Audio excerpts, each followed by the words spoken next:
తెలంగాణలో టీఆర్ఎస్ దూకుడుతో రాజకీయ పరిణామాలు మారే అవకాశాలు కనిపిస్తున్నాయి. తెలంగాణ సీఎంకు పీఎంకు దోస్తీ కుదిరిందన్న వార్తలు కొన్ని రోజులుగా వినిపిస్తున్నాయి. ఆ మధ్య కేసీఆర్ మోడీతో భేటీ అయిన సందర్భంగా ఎన్డీఏలోకి టీఆర్ఎస్ వెళ్లడంపై చర్చించినట్లు తెలుస్తోంది. అలాగే త్వరలో జరగబోయే కేంద్ర మంత్రివర్గ విస్తరణలో టీఆర్ఎస్ కు 2 బెర్తులు ఇచ్చేందుకు మోడీ ఓకే చేసినట్లు వార్తలు వినిపిస్తున్నాయి.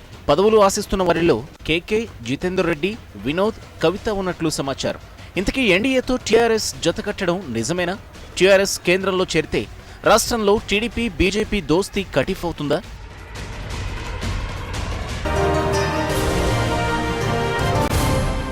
ఇప్పుడు ఏ పార్టీతో కలుస్తుందో ఎవరూ చెప్పలేని పరిస్థితి ఇలా ఉంది. ఏ పార్టీకి మరో పార్టీ అంటారా అనే పార్టీ కాదు. అందువల్ల ఇవాళ టీఆర్ఎస్ కలుస్తుందా అనే క్వశ్చన్ అడిగితే కలవదు అని మాత్రం ఎవరు చెప్పలేరు.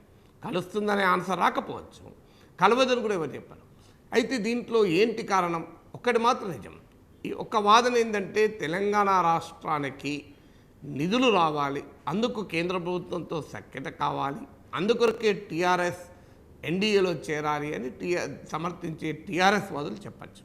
కానీ నిజంగా కేంద్ర ప్రభుత్వంతో సఖ్యతగా ఉండటానికి టీఆర్ఎస్ ఎన్డీఏలో చేరాల్సిన అవసరం లేదు.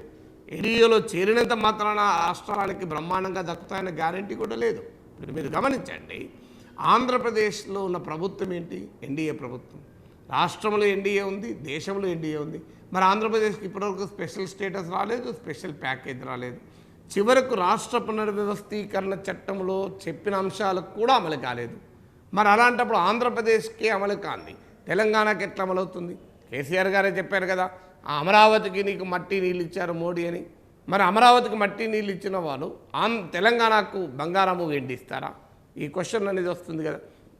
అందువల్ల అదనంగా కేంద్ర ప్రభుత్వం నుంచి సాయం రావడానికి టీఆర్ఎస్ ఎన్డీఏలో చేరడం అనేది ఒక ప్రాతిపదిక కాదు. చేరినా చేరకపోయినా కేంద్రంతో సఖ్యత ఉండొచ్చు, కేంద్ర ప్రభుత్వం నుంచి అవసరమైన నిధులు తెచ్చుకోవచ్చు. అందువల్ల ఇవాళటున్న పరిస్థితుల్లో ఎన్డీఏకు అవసరము లేనప్పుడు ఆ టీఆర్ఎస్ను ఒప్పించడానికి పెద్ద ఎత్తున తెలంగాణకు నిధులు సరఫరా చేసేంత అమాయకులు ఎన్డీఏ కాదు. అందులో బీజేపీకి ఇప్పటికిప్పుడు తెలంగాణలో రాజకీయ ప్రయోజనాలు లేవు. ఈ రాజకీయ ప్రయోజనాలు లేకుండా కూడా కేసీఆర్ను బలోపేతం చేయడానికి టీఆర్ఎస్ పైన, తెలంగాణ పైన నిధుల వర్షం కురిపించడానికి ఎన్డీఏ నాయకులే అమాయకులు కారు. అందువల్ల టీఆర్ఎస్ చేరితే నిధులు వస్తాయనేది నిజం కాదు. అయితే ఎందుకు ఈ మాట చెప్తారు?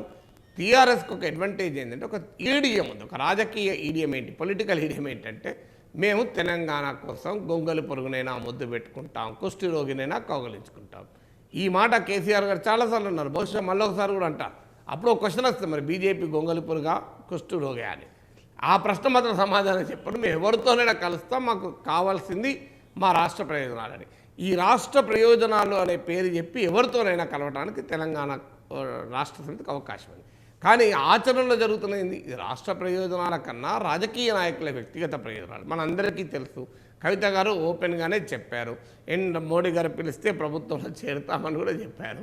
అందువల్ల ఇది అండర్స్టూడ్, ఈ పొలిటికల్ ఇంప్లికేషన్స్ ఏంటి అనేది అందరికీ అర్థమైపోతుంది. ఇక రాష్ట్ర బీజేపీ నాయకులు కూడా కొంతమందికి మంత్రులు కావాలని ఆశలు ఉన్నాయి. అందుకే మీరు గమనించండి, ఇట్లాంటి వార్తలు వస్తే అధికార మంత్రులు కావడానికి అవకాశం లేని బీజేపీ నాయకులు మొదటి కొట్టిపారేస్తున్నారు.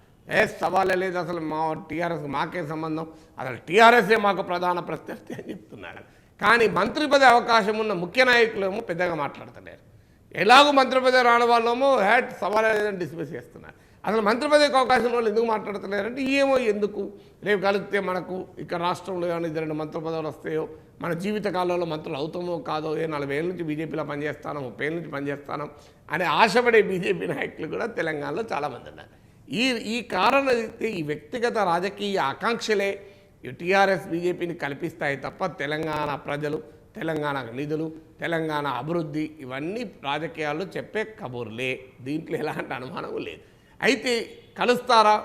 ఇందులో అనేక చిక్కులు కూడా ఉన్నాయి. ఇప్పుడు ఒకటి, బీజేపీకి ఆంధ్రప్రదేశ్లో తెలుగుదేశంతో పొత్తుంది. తెలుగుదేశం పార్టీ తెలంగాణలో టీఆర్ఎస్తో పోరాడుతోంది. మరి ఆంధ్రప్రదేశ్లో టీడీపీని, తెలంగాణలో టీఆర్ఎస్ను కలుపుకొని ఎన్డీఏ ఉంటుందా?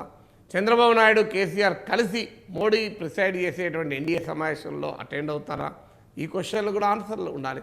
అయితే 2 రాష్ట్రాలు తెలుగు రాష్ట్రాలు కదా, 2 తెలుగు రాష్ట్రాల్లో భిన్నమైన రాజకీయ కూటమిలో కట్టకూడదని ఎక్కడైనా ఉందా అని వాదన పెట్టచ్చు. ఎస్, కట్టకూడదని ఎక్కడ లేదు. ఇప్పుడు కేరళలో కాంగ్రెస్ నాయకత్వంలో ఉన్న ఫ్రంట్కు వ్యతిరేకంగా సిపిఎం నాయకత్వంలో ఉన్న ఫ్రంట్ పోరాడుతుంది. కానీ ఇలా బెంగాల్లో ఏం జరుగుతుంది? అదే కాంగ్రెస్ పార్టీతో పొత్తు ఉండాలి అని చర్చ జరుగుతుంది. అందువల్ల బెంగాల్లో కేరళలో కాంగ్రెస్ పట్ల సిపిఎం వైఖరులు ఈ తేడా ఉంది. అందువల్ల ఇది జరగచ్చు, ఇక్కడ కూడా జరగదు కాదు. కానీ బెంగాల్కు కేరళకు తెలంగాణకు ఆంధ్రప్రదేశ్కు మౌలికమైన తేడా ఉంది. ఎందుకంటే తెలంగాణ ఆంధ్రప్రదేశ్కు మధ్య వివాదాలు ఉన్నాయి, తెలంగాణ ఆంధ్రప్రదేశ్కు మధ్య భావోద్వేగపూరితమైన ఇష్యూస్ ఉన్నాయి. ఇలాంటి ఇష్యూస్ దీంతో పాటు తెలంగాణ రాష్ట్ర సమితి టీడీపీ మధ్య ఒక జాతి వైరం ఉంది. ఇవన్నీ కారణాల రీతి ఈ రెండు పార్టీలు వెళ్ళి ఎన్డీఏలో కలుస్తాయా అనేది పరిష్కారం కావాలి. అప్పుడు బీజేపీ టీడీపీని వదులుకొని ప్రయోజనం ఉంటుందనుకుంటుందా, టీఆర్ఎస్ను వదులుకుంటే ప్రయోజనం ఉంటుందనుకుంటుందా అనేది తేల్చుకోవాలి. ఇక మరో ముఖ్యమైన అంశం ఏంటంటే బీజేపీతో కలవాలనుకునే ఏ పార్టీ అయినా మొదలు లెక్కేసుకునేది ముస్లిం ఓటు. ఈ ముస్లిం ఓటు పోతుందేమో అని టెన్షన్ వీళ్ళకు. సో అందువల్ల ఆ తెలంగాణలో 12% ముస్లిం జనాభా ఉన్నారు, హైదరాబాద్లో 40% ముస్లింలు ఉన్నారు, మిగతా 60% తెలంగాణ జిల్లాల్లో ఉన్నారు. అనేక తెలంగాణ జిల్లాల్లో ఎంఐఎం బలపడుతోంది, ముస్లిం ఓటు ఉంది. ఇలాంటి పరిస్థితుల్లో టీఆర్ఎస్ ఆ ముస్లిం ఓటును పోగొట్టుకోవడానికి సిద్ధపడుతుందా అంటే బీజేపీ ద్వారా వచ్చే ప్లస్ ఎంత, పోయే మైనస్ ఎంత అనేది లెక్కలేసుకోవాలి. అందులో ఇటీవల హైదరాబాద్ ఎన్నికలు చూస్తే టీఆర్ఎస్కు ముస్లిం ఓటింగ్ గణనీయంగా వచ్చింది. కొన్ని స్థానాల్లోనైతే ఎంఐఎంను ఛాలెంజ్ చేసి కూడా ఓటింగ్ వచ్చింది. నిజంగా చెప్పాలంటే టీఆర్ఎస్కు ఒక రాజకీయ వ్యూహం ఉంటే ఎంఐఎంతో సహకారం కాదు, ఎంఐఎంతో ఘర్షణకు కనుక దిగితే, ఘర్షణ అంటే భౌతిక ఘర్షణ కాదు, రాజకీయ ఘర్షణకు దిగితే ఎంఐఎంను కనుక సవాల్ చేస్తానని కనుక టీఆర్ఎస్ ముందుకొస్తే ఇవాళ ఓల్డ్ సిటీలో ఎంఐఎం కంచుకోటలు కదిలించడానికి టీఆర్ఎస్కి అవకాశం ఉంది. మరి ఆ పని టీఆర్ఎస్ చేస్తుందా లేదో చూడాలి. అందువల్ల ఇలాంటి రాజకీయ పరిస్థితుల్లో టీఆర్ఎస్ బీజేపీతో కలుస్తుందా అనే క్వశ్చన్స్ కూడా ఉన్నాయి. ఇవన్నిటికీ రాబోయే కాలమే పరిష్కారం చెప్పాలి.